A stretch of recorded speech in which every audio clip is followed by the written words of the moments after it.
जनाब आसिम राजा साहब, आपके विधायक अब्दुल्ला साहब, मेरे स्टेज पर कई मोअज़्ज़ज़ हस्तियां, हमारे दोस्त, झगड़ा हो जाए फिर किसी का नाम रह जाए, चेयरमैन साहब के अलावा सभी को मुखातिब कर रहा हूं, किसी को शिकायत ना हो।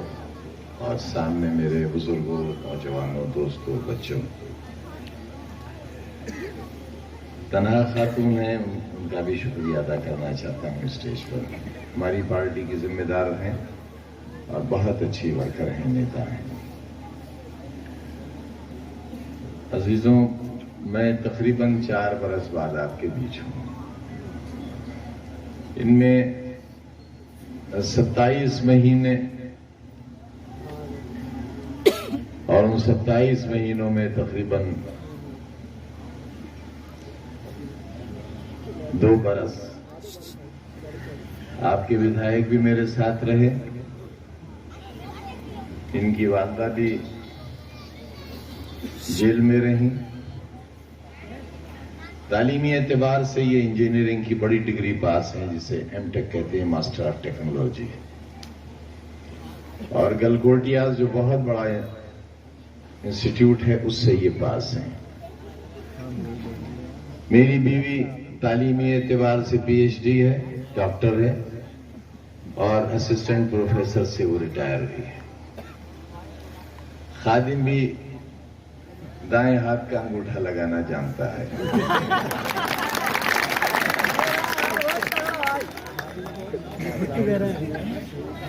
10वीं बार एमएलए हुआ हूं। मालिक के करम और आपकी दुआओं और ताउन से एक बार राज्यसभा का मेंबर रहा और एक बार आपने मुझे लोकसभा भेजा। एक बार मैं नेता प्रतिपक्ष रहा, लीडर अपोजिशन, और 4 बार उत्तर प्रदेश में काबीना स्तर का मंत्री रहा।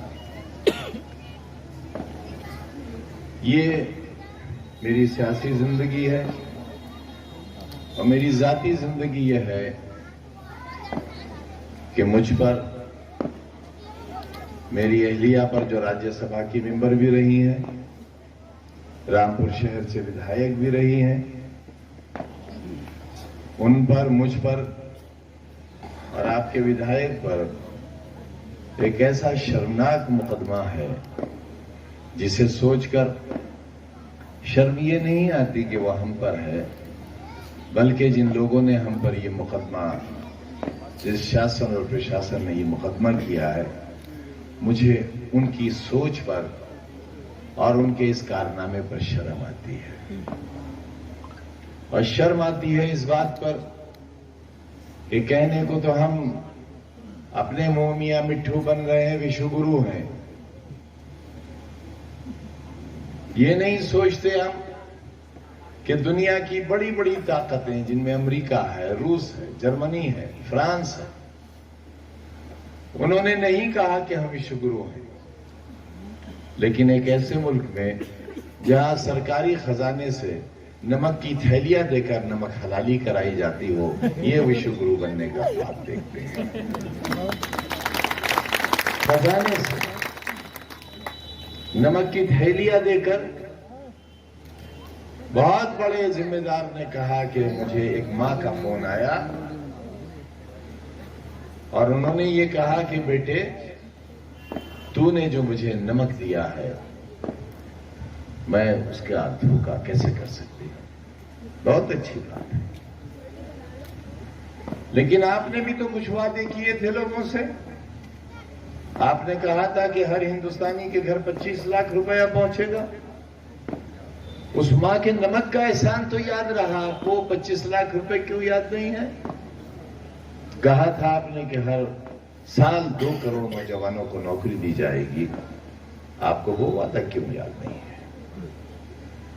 बेरोजगारी, भूख, नाबराबरी, नाइंसाफी आज कितनी बढ़ गई है। आप देखो बिहार कैसा चल रहा है। क्या कहीं ऐसा मुमकिन है कि 4 साल के लिए फौजी को नौकरी दी जाए? 4 बरस के लिए?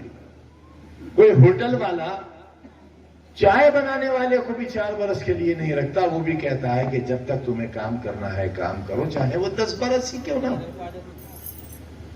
लेकिन वो फौजी जो हमारे मुल्क की सरहदों की रखवाली करेगा, उसकी नौकरी की मुद्दत 4 बरस होगी। ये नौजवानों के साथ नाइंसाफी और धोखा नहीं है तो और क्या है? फिर मैं कैसे शिकायत करूं कि मेरे ऊपर, मेरी मरी हुई मां के ऊपर, मेरी तकरीबन 80 साल बुजुर्ग बहन के ऊपर, जो 5 किताबों की राइटर हो, घुटनों से चल ना सकती हो, नमाज के मुसल्ले पर बैठी हो, पुलिस दरवाजा तकरीबन तोड़कर घर में घुसती हो और उसे घसीटती हुई जीप में डालकर ले जाती हो। ऐसे भी शुक्र बनेंगे हम? ये होगा हमारे देश का, देश चलाने वालों का अखलाक? हमारे ऊपर जो सबसे संगीन मुकदमा है वो शराब की दुकान लूटने का है। हमने और आपके विधायक जी ने और मेरी अहलिया ने शराब की दुकान लूटी है। 16,600 रुपया गल्ले से लूटा है हमने। डूब कर मर जाना चाहिए कहीं, अगर बेगैरती का चुल्लू भर पानी मिले, गैरत का नहीं, अगर बेगैरती का चुल्लू भर पानी हो तो इस तरह के मुकदमे कायम करने वालों को डूब कर मर जाना चाहिए। मुर्गी, बकरी, भैंस, किताबें, फर्नीचर चोरी नहीं की, डकैती की दवा जिसमें उम्र कैद है। खुदा न करे एक मुकदमे में भी सजा हो जाए तो आप जिंदा कभी हमारी शक्ल देख ही नहीं सकेंगे। अभी जिंदगी के पास इतना वक्त भी नहीं। ये हुआ है हमारे साथ। गुनाह क्या है? गुनाह यह है कि 5 महीने जिंदगी और मौत की लड़ाई लड़कर मेदांता हॉस्पिटल से सीतापुर जेल वापस आए तो तीसरे या चौथे दिन ईडी के अफसरान पहुंच गए मेरे खिलाफ, गली में रहने वाले के खिलाफ। और जुर्म यह नहीं है कि मैंने दौलत कमा ली, जुर्म यह है कि तुम्हारे बच्चों के हाथ में कलम देने के लिए मैंने जुर्रत कैसे कर ली। यह है कि मुझसे पूछा गया, मैं बीमार आदमी, 8-8 घंटे बिठालकर मेरे ऊपर सवालात की बौछार की गई और पूछा क्या जाता था कि बताइए दुनिया में आपकी कितनी कोठियां हैं, विदेशों में कितने आपके होटल हैं, कितने आपके बैंक अकाउंट हैं। मैं ये सारे जुल्म एक बेकार आदमी अपने जहन दिमाग पर, अपने दिल पर ये हथौड़े बर्दाश्त करता था। मेरी समझ में नहीं आता था तो मैं क्या जवाब दूं। मेरी ये भी समझ में नहीं आता था कि इन सवालों के पीछे साजिश क्या है। आखिर इससे ज्यादा मेरे अपनों की और मेरे खानदान की बर्बादी और कितनी की जा सकती है। मैंने जवाब दिया उन्हें कि मेरे 2 बैंक अकाउंट हैं, क्योंकि उस वक्त मैं एमपी था, एक बार राज्यसभा का मेंबर रहा था कि मैं 2 बार एमपी रहा हूं, इसलिए एक तो मेरा दिल्ली की पार्लियामेंट में बैंक अकाउंट है और एक मेरा उत्तर प्रदेश की विधानसभा में, क्योंकि उस वक्त तक मैं 9वीं बार एमएलए रह चुका था। इसके अलावा दुनिया में अगर मेरी कोई जायदाद है, मेरा कोई बैंक अकाउंट है, तो मैं आपको, आपकी सरकार को देने के लिए तैयार हूं। मुझे कोई एतराज नहीं। मेरा गुनाह ढूंढो आप।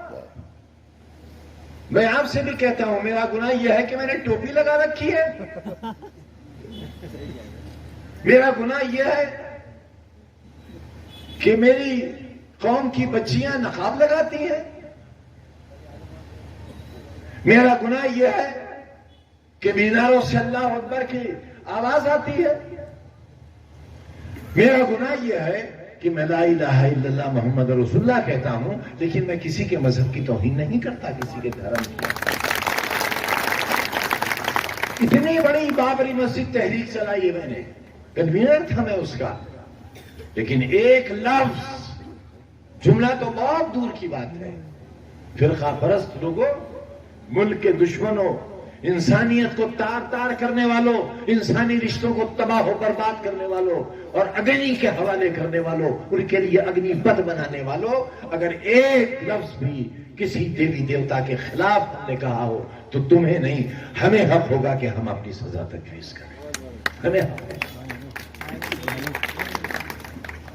हमारा मजहब रोकता है,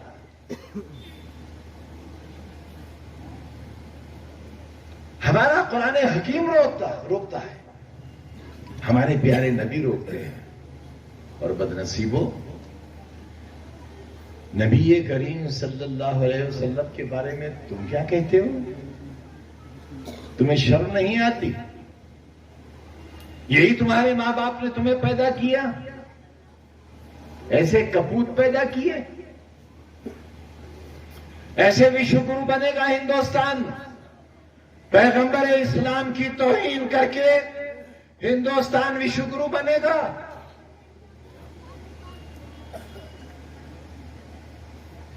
बेगुनाहों के घर गिराकर, मां के नाम मकान है, गुनहगार बेटा है, मां की क्या गलती है? कंस भी मां की कोख से पैदा हुआ और कृष्ण भी मां की कोख से पैदा हुए, तो क्या कंस की सजा कृष्ण को दी जाएगी, या कृष्ण जी को कंस के यहां पैदा होने की सजा दी जाएगी?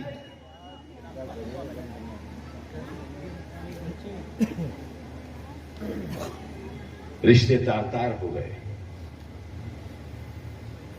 हमसे जितनी घृणा की गई उससे मुल्क का नुकसान हुआ, हमारा तो हुआ ही। हमने तो आज भी कहा है, तो टीवी का बड़ा चैनल है उससे, कि नंबर 2 के शहरी तो हम हैं ही, तस्लीम कर लिया हमने अपने आप को। लेकिन अब नंबर 3 का शहरी होने के लिए हमें क्या करना होगा, ये देश के वजीर आजम बता दें, गृह मंत्री बता दें, क्योंकि मैं जो आपके सामने खड़ा हूं ये माफिया नंबर 1 हूं। हिंदुस्तान का पहला माफिया आजम खान, दूसरा माफिया मुख्तार अंसारी और तीसरा माफिया अतीक अहमद, चौथा कोई माफिया नहीं है हिंदुस्तान में, कोई माफिया नहीं है। इस तरह नफरत फैलाई है हमारे खिलाफ, इस तरह लोगों को आमादा किया है इस बात के लिए कि हमारा जिस्म नोचा जाए, हमारी शनाख्त नोची जाए, अपने ऊपर हुए जुल्म का जिक्र भी कर दो तो गुनाह हमारा है। जिक्र तो करेंगे भाई, और आपके बीच करेंगे। आपसे कोई हिसाब लेने या देने की हमारी हैसियत नहीं है, हमने तो अगली नस्ल आपके हवाले की है। और कहा है अब्दुल्ला खान ने भी कि अगर आपके मफादात के खिलाफ, आपके वकार के खिलाफ, आपके यकीन और भरोसे के खिलाफ एक बाप बैठकर अपनी औलाद का ये अहद सुन रहा है, एक बाप अपनी औलाद का ये अहद सुन रहा है कि वो दिन उसकी जिंदगी का आखिरी दिन हो, ये कलेजा सिर्फ इसी बाप का हो सकता है और ये हौसला भी सिर्फ इसी औलाद का हो सकता है।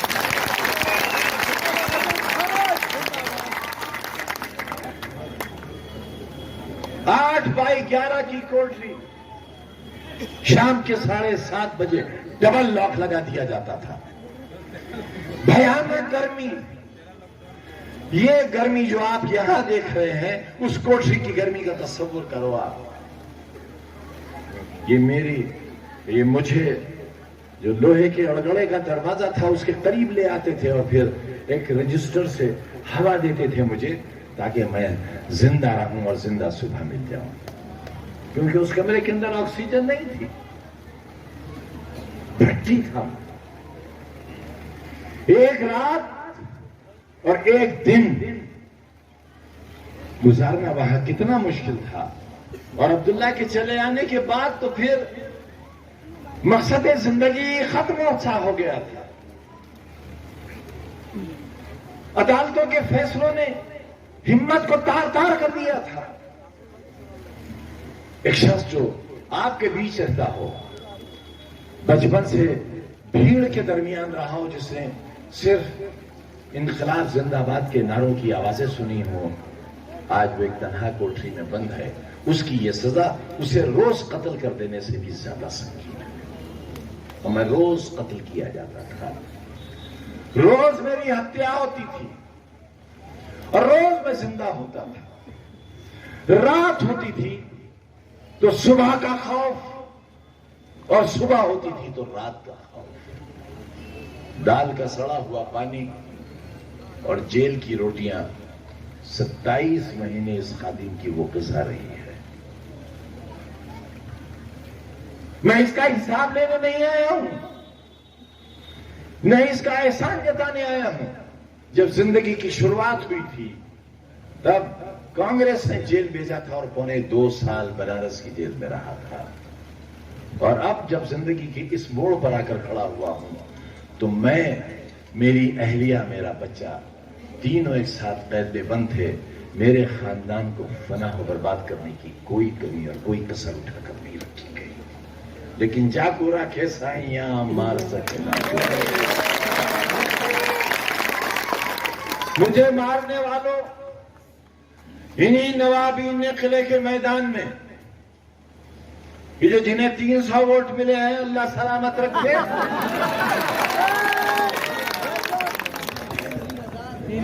तो 3000 भाई माफ करिएगा, वो भी माफ कर दें, वो भी माफ कर दें। अल्लाह सलामत रखे, अल्लाह खैर रखे उनकी, जिए हो। ताल ठोक के कहता हूं अल्लाह सलामत रखे। ये दुश्मन है हमारे और आपके, और कभी इन्हें कम मत समझना। एक बिच्छू साहब एक नेक बुजुर्ग के शागिर्द हो गए और नेक बुजुर्ग बड़ी मोहब्बत करने लगे उनसे और कहने लगे, यार देखो कितना अच्छा बिच्छू है, हमारा शागिर्द हो गया और देखो ईमान ले आया। बिच्छू को भी तौफीक हुई और हज के लिए का इरादा किया और पीर के पास पहुंचे और बोले, पीर हज को जा रहे हैं, सर पर हाथ रख दीजिए। पीर ने सर के पे हाथ रखा, बिच्छू ने टंक मार दिया। बोले, तेरी गलती नहीं है, ये तेरी फितरत थी जो तूने मेरे साथ। हाथ मत रख देना इनके सर पे कभी। ये ऐसा बिच्छू है जिसका जहर खत्म ही नहीं होता।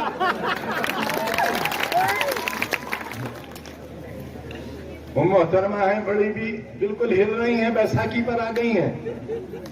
बजाय इसके कि तस्बीह पढ़ें, उम्रा करें, हज करें, नजफ चली जाएं, अपने जो अजदाद की कब्रें हैं उन पर फातिहा पढ़ें, बजाय इसके रोज कोशिश में लगी हुई है कि यूनिवर्सिटी सरकार ले ले। अरे बड़ी भी कोई आपने बनवाई है जो आप ले लेंगे? अरे भाई, मुतीउर रहमान को तो आप दिलवा नहीं सकी, आप सरकार को कैसे दिलवा देंगी?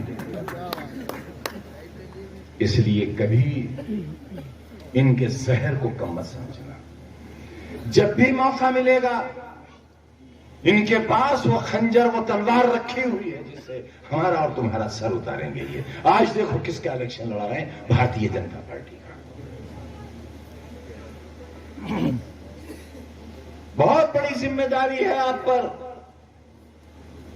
ये मामूली चुनाव नहीं है, ये चुनाव इस बात का है कि हमारे एहसास को कितना महसूस किया आपने। आपकी हिस्स, आपकी जिंदगी और आपके दिल और आपके सीने में धड़कते हुए दिल की धड़कनों की गिनती क्या है, आज ये उसका इम्तिहान है। मेरे वकार का इम्तिहान नहीं है, मेरे सब्र का इम्तिहान है, मेरे ऊपर हुए जुल्म का इम्तिहान है। और ये जुल्म मैंने अपने लिए नहीं सहा है। वो तो चाहते थे कि मैं बहुत अच्छी जिंदगी गुजारूं। मुझसे कहा भाजपा के नेताओं ने, क्या कर रहे हो आजम भाई, मौज करो, शान से रहो, कोठियां अपने लिए बनाओ। मैं ऐसा नहीं कर सकता, नहीं कर सका मैं ऐसा। और मैंने जो रास्ता तय किया वो रास्ता कांटों बना था, आग के अंगारों का रास्ता था। कभी जमीर फरोशी, मिल्लत फरोशी, ईमान फरोशी गई हो तो तुम्हें पैदा करने वाले की कसम है, उठकर एक शख्स कहो अल्लाह की कसम, फिर कभी राम को रंगू नहीं दिखाएंगे। नहीं लगने दिया दामन पर कोई दाग। जागे तो आपके लिए, सोए तो इंसानियत के लिए, और सहा तो मादर वतन के लिए। वतन वाले कहते हैं कि यहां तुम क्यों हो?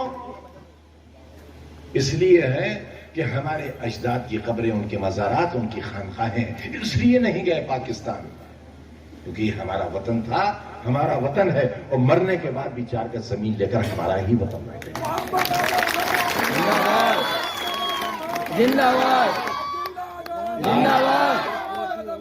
एक बहुत बड़ा मुजरिम, एक बहुत बड़ा मुजरिम, छोटी उम्र बड़ा मुजरिम, बड़ी उम्र और बड़ा मुजरिम, शराब का डकैत, गल्ला लूटने वाला, मुर्गी डकैत, और खुद नहीं की। चलो खुद मुर्गी लाता तो खा तो लेता, कुछ अंडे मिल जाते। अरे हमारे मुकद्दमा कायम कराने वालों, तुमसे तो अच्छे मुर्गी चोर होंगे। हम तो डकैत थे, हमने नहीं की। हमने कहा कि जाओ भाई जाओ, मुर्गी चुरा लाओ, उसकी डकैती कर लाओ, बकरी ले आओ, भैंस ले आओ, किताबें ले आओ, फर्नीचर ले आओ। मुल्क चराने वालों, तुम्हें बताना चाहते हैं कि जिन लोगों ने किताबें चुराई हैं वो दुनिया के इतिहास पुरुष बने हैं। जब तक दुनिया रहेगी उन किताब चोरों को दुनिया याद करेगी कि किताब चोरी करके ये दुनिया के सबसे बड़े साइंसदान बने थे। हमें मंजूर है कि हमें किताब चोर जैसा लाक़ब मिला है। वक्त होने वाला है, 10 बजने वाले हैं, लिहाजा आपसे रुखसत चाहते हैं और आसिम को राजा बनाने के लिए अपील करने आए हैं, और दोनों हाथ फैला कर आपसे अपील करते हैं। मुझे मालूम है आप मायूस नहीं करोगे हमेशा की तरह, लेकिन इस बार आपकी मदद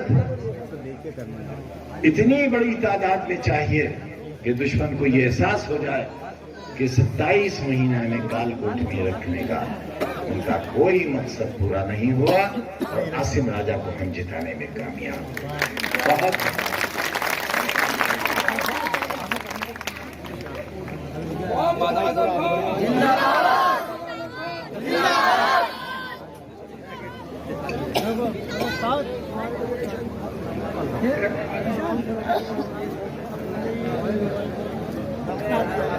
अरे आसिम भाग रहे हो।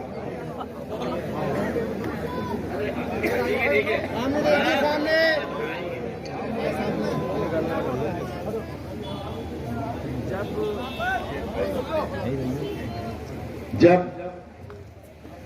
अखिलेश यादव जी जो आपके मुख्यमंत्री थे, पार्लियामेंट का चुनाव लड़ रहे थे, तो मैंने तकरीर की आखिर में एक नारा दिया था। उनका घर का नाम टीपू है। मैंने नारा दिया था टीपू को सुल्तान बना दो। आज नारा देता हूं आसिम को राजा बना दो।